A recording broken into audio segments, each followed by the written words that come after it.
नमस्कार, मैं रिया और आप देख रही हैं डॉक्टर साहिब। आज हम बात करने वाले हैं कि सर्दियों में आंखों का ख्याल कैसे रख सकते हैं। तो इसके विषय में हमारे साथ जानकारी साझा करने वाले हैं डॉक्टर सुनील कुमार सिंह। डॉक्टर साहब बिहार के जाने माने आई स्पेशलिस्ट हैं। तो डॉक्टर साहब, बहुत बहुत स्वागत है आपको हमारे चैनल में। धन्यवाद आपका। आज हम बात करने वाले हैं, आपसे जानकारी लेने वाले हैं कि सर्दियां शुरू हो चुकी हैं और ऐसे में लोग किस तरीके से अपने आँखों का ख्याल रख सकते हैं। अगर इसमें इस समय लोगों को देखने में समस्याएं हो रही हैं तो कैसे समझे कि आँखों से रिलेटेड जो समस्याएं अभी हो रही हैं किसी को, तो वो सर्दियों की वजह है या फिर कोई और अन्य कारण है। देखिए, मौसम का दो प्रकार का असर अभी चल रहा है। एक तो सर्दियों का जो सर्दी आ रहा है, दूसरा मौसम के बदलाव का। तो मौसम के बदलाव होने में एलर्जी वगैरह का ज़्यादा होता है प्रकोप। जैसे हमने कहा कि आँखों में लाल होना, आँखों में खुजली होना, वो लाल एक आँख में दोनों आँख में हो सकता है, पानी आना, तो ये सब एलर्जी के कारण होते हैं, जिसके लिए एंटी एलर्जिक आई ड्रॉप का प्रयोग करना होता है। लेकिन इसके साथ साथ अगर देखें तो सर्दियों के मौसम में आर्द्रता यानी ह्यूमिडिटी कम हो जाती है। ह्यूमिडिटी कम हो जाती है तो आँखों में सूखापन होता है, ड्राई आई होता है। एक तो इस कारण से ह्यूमिडिटी कम होने से होता है। दूसरा कि आप जब इंडोर रहते हैं तो आपका मित्र बन जाता है आपका फ़ोन या कंप्यूटर और जितने सोशल मीडिया। तो इस पर आप ज़्यादा रहते हैं तो ये भी कहीं ना कहीं इस बात का कारण होता है कि आपको कंप्यूटर विजन सिंड्रोम या ड्राई आई सिंड्रोम होता है। आप जब अंदर में आप रहते हैं, फ़ोन देखते रहते हैं, तो आपके जो पलक झपकाने का दर है, जो 16-17 प्रति मिनट होना चाहिए, वो घट के 4-5 प्रति मिनट हो जाता है। तो आप पलक कम झपकाते हैं तो जितने भी आंसू बनता है वो उसका लेप नहीं लग पाता है और आंखों में सूखापन की शिकायत होती है।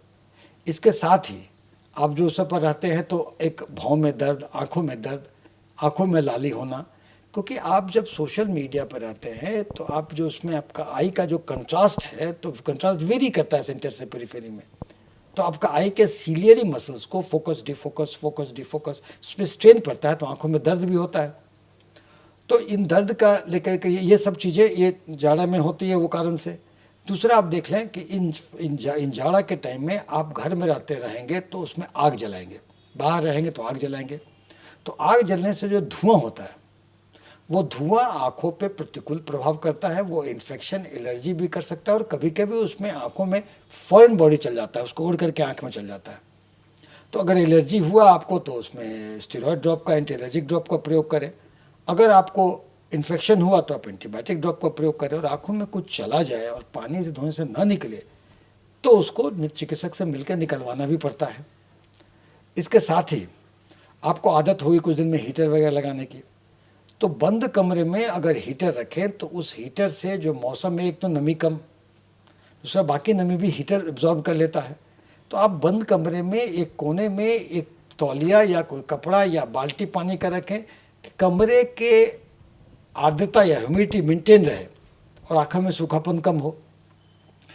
तो इन सब बातों में अगर देखा जाएगा तो इस मौसम में, दूसरा आप जब बाहर निकलते हैं तो बाहर में कभी कभी सन को तो सनग्लास का इस्तेमाल करें। सन भी बहुत स्ट्रांग होता है जाड़े का, सनग्लास का इस्तेमाल करें कि आंखों में उससे बचा रहे। बाहर में आप जो उसमें बाहर में हवा भी चल रही है तो हवा चलने से भी आंखों में फॉरेन बॉडी, एलर्जी या इन्फ्लेमेशन कुछ हो सकता है, कुछ भी हो सकता है। तो उसके लिए भी आप जब आएँ तो पानी से आँख धोते रहें।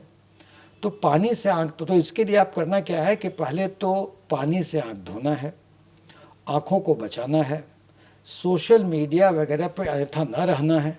अगर कंप्यूटर पर रहना ज़रूरी हो तो हर घंटे में उसमें गैप दें, पानी से आँख धो करके आप 2-4-5-10 सेकंड तक आंखें बंद रखें, आंखों को रेस्ट दें। इसके अलावा अगर आंखों में कुछ पड़ जाए, अगर आपको आग तापना है तो आंखों में अगर कुछ पड़ जाए तो उसके धुआं वहाँ से बचे। आंखों में पड़ जाए तो उन्हें चिकित्सक से मिलकर दवा करा लें या उसे निकलवा लें। और अननेसेसरी जो सोशल मीडिया है, जो कंप्यूटर है, उस पर अननेसेसरी ना रहे। अगर रहना है तो घंटे घंटे में गैप दें। इन सब चीज़ों को अगर प्रयत्न करेंगे तो जो मौसम के प्रतिकूल प्रभाव का जो आँख पर होता है उससे आप बचे रहेंगे और आपकी आंखें स्वस्थ रहेंगी। तो शुक्रिया डॉक्टर साहब, जो ठंड के मौसम में आँखों का ख्याल कैसे रखना है और क्या क्या करना है, इसके बारे में जो जानकारी दी है उसके लिए बहुत बहुत शुक्रिया। धन्यवाद। तो आप डॉक्टर सुनील कुमार सिंह को सुन रहे थे, जिन्होंने सर्दियों में आँखों का ख़्याल कैसे रखना है, किन-किन चीज़ों को अवॉइड करना है, इसके बारे में हमारे साथ जानकारी साझा की है। तो इस विषय में आप क्या सोचते हैं, हमें कमेंट कर ज़रूर बताएँ। चैनल को सब्सक्राइब करें, फेसबुक पेज को लाइक करें। साथ ही डॉक्टर साहब से आपके क्या सवाल हैं, हमें कमेंट कर या मेल के माध्यम से भेज सकते हैं। वीडियो देखने के लिए आपका शुक्रिया।